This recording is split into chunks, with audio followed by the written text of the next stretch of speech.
This is from the Philippines. It's Halahad in Mexico as per usual. So, gotta fan myself, gotta stay a little bit hydrated.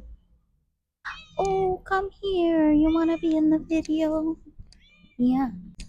Okay. So, I wanted to talk about how it is May 1st, 2025, which means we have been in Oaxaca, Mexico, after moving from Oakland, California for 1 year now. And wow, does time fly. Whether or not you know, I am a leadership and negotiation coach. I have been running my business since 2017, and I'm often on the platforms Instagram and LinkedIn for my work. And I was showing off this new little mic that I got and asking folks on stories on IG, what should I talk about? And someone asked, talk about how to adjust in a new country, a new culture, a new pace of life. What better time than after 1 year of living in another country in Oaxaca, Mexico, than to talk about 3 things I have learned to adjust as seamlessly, as peacefully, as joyfully as possible in a new country like Mexico. If you are new here, I'm Nadia Ayala. This YouTube channel, Reimagining Nadia, was started about a year ago after I moved to Oaxaca, Mexico, to talk about reimagining everything in my life: lifestyle, energy, workflow, work pace, and creativity in my life. If you are into any of this or any of the content that I talk about here, please hit like, please hit subscribe.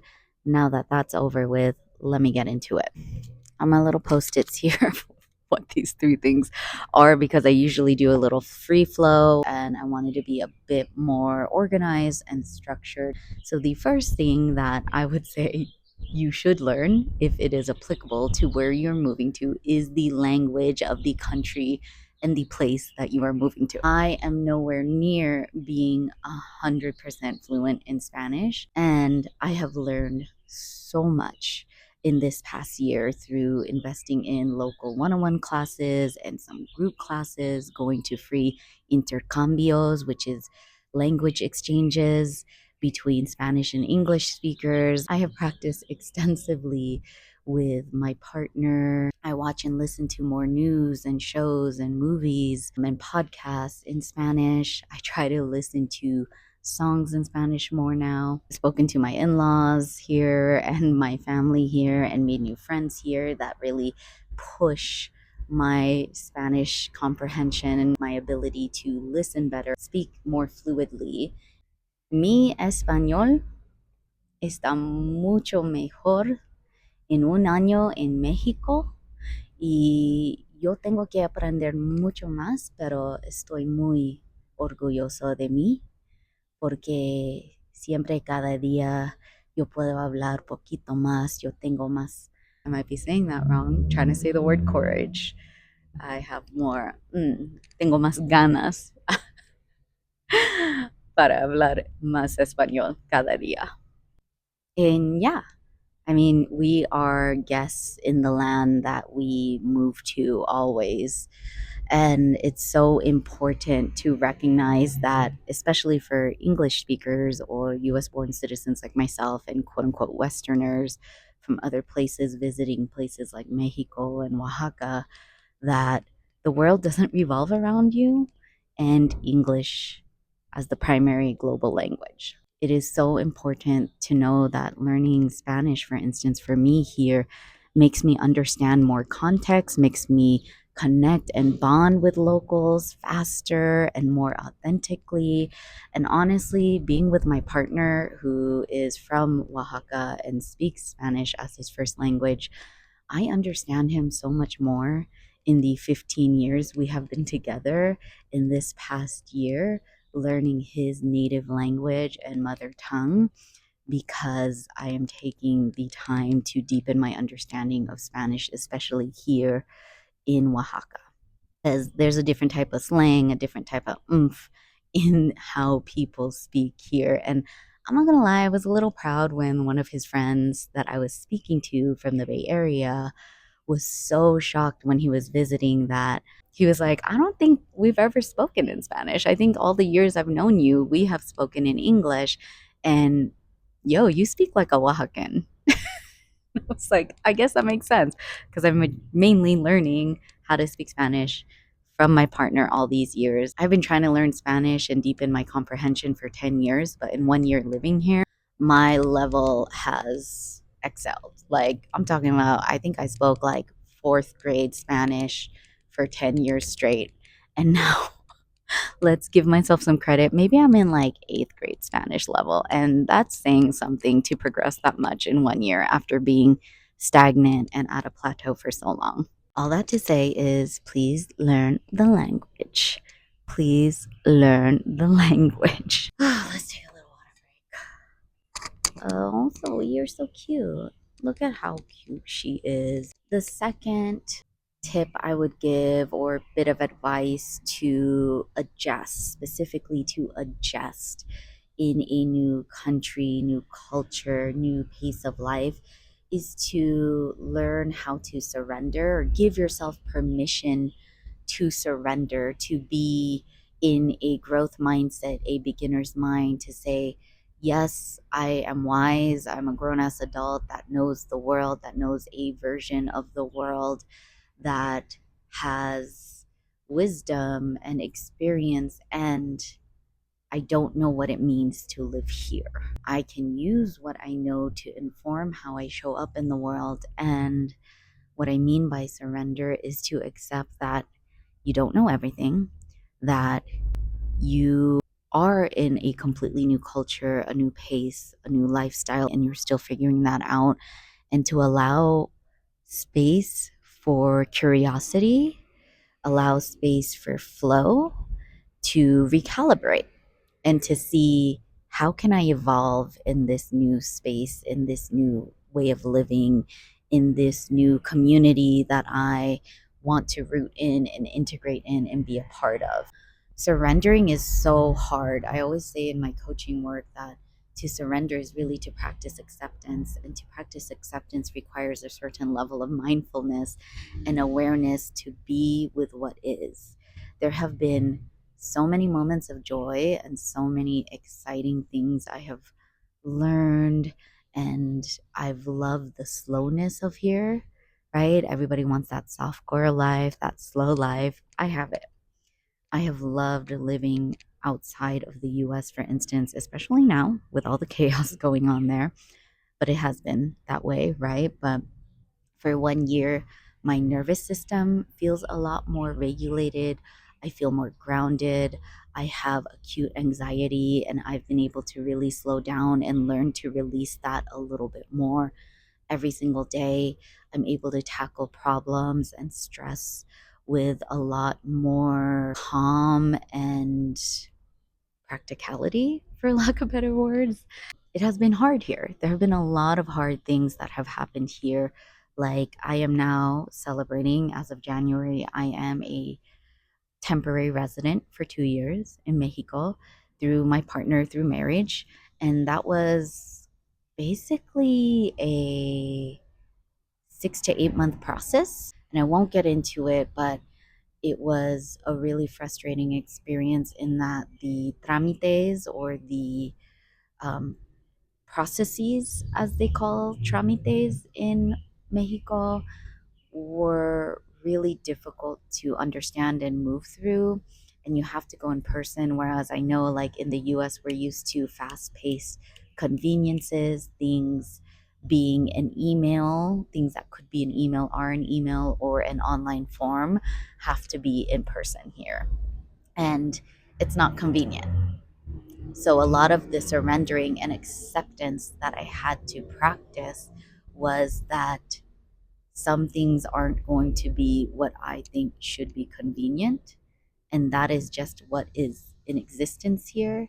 That is the system that exists here. And I have to, I don't, when we practice acceptance, that doesn't mean we give up or we give in, or if you can't beat them, join them. I am going to, you know, be okay with this. I wasn't okay with it, and I had to deal with it.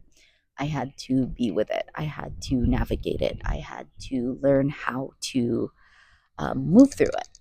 And that's just what it is to practice surrendering.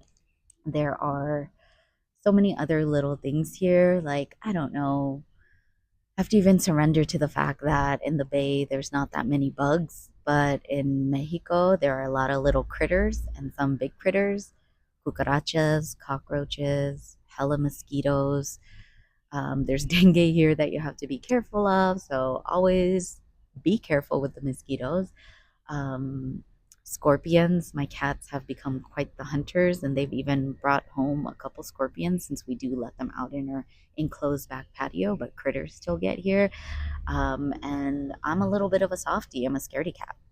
And I have to surrender to the fact that there's a lot of trade offs here, and I have to get used to being here. Like my mother in law, my suegra, is always clowning on me and laughing at me that I cannot handle these types of bugs. But maybe with time. 1 year in, still not used to it, but maybe with time. So I'm talking about actual processes to live here, as well as the small things like bugs that kind of feel big some days. That was really random, but you get me. Learn to surrender, give yourself permission to surrender. And the third thing that I want to say today, out of the many, many lessons, tips, pieces of advice to adjust in another country, is to do what you say you want to do. Really get clear on what is the reason for you moving. How do you want to grow there? What do you want to learn there? How do you want to honor the land that you're in? How do you want your lifestyle to evolve? How do you want personal journey and growth to look like? What do you want to unlearn? All these things, right? I got clear on so many things. I wanted to slow down. I am an online business owner, currently a solopreneur again, and financially, I wanted a bit more spaciousness with USD privilege. Let's be honest that I am able to slow down here in a way that I was never able to my 7 years of business under capitalism in the US and in the Bay Area. I still felt, for instance, a lot of the urge to be deep in productivity and go, go, go, get your next dollar, the other shoe's gonna drop in my business for quite a while after moving here May 1st of last year. And when we say beginner's mind or learning and evolving and growth, a lot of times it's not about what you learn, it's about what you are willing to and able to unlearn.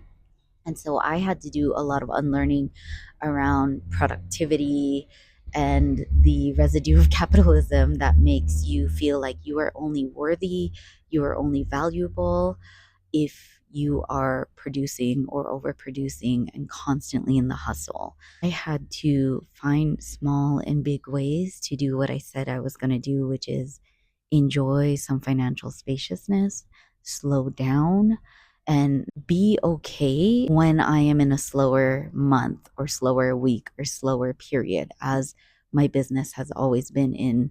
I wouldn't call it feast or famine, but just there are seasons to everything, and like slow seasons where you're planting seeds, and then the seasons where you actually get to farm what you grow, right?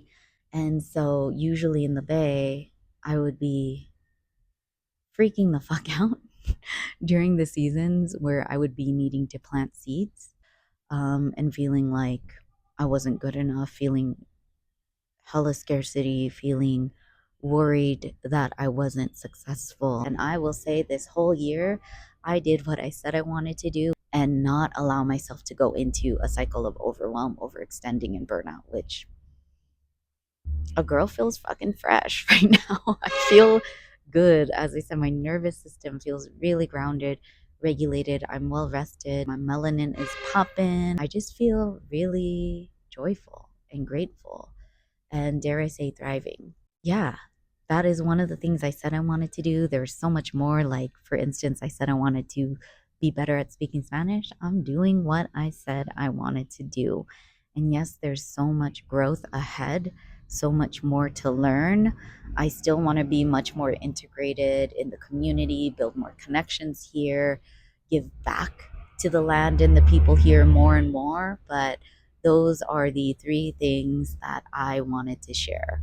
One, learn the language to adapt better in a new country, especially if the language is not what you know or is your first language. Two, give yourself permission to surrender. And three, do what you say you are going to do. So I hope this helps for anybody adjusting to a new country or wanting to move to a new country, a new culture, a new pace of life. Yeah.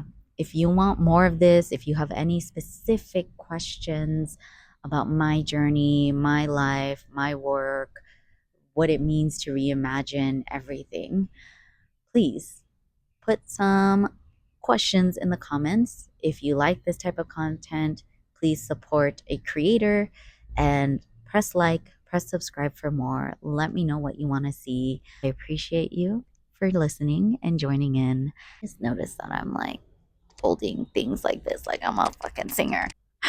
But I am celebrating being 1 year in Oaxaca. Thank you for everybody who has joined me on this journey and reimagining what things could be this past year since starting this YouTube channel. And hopefully, I make space for more.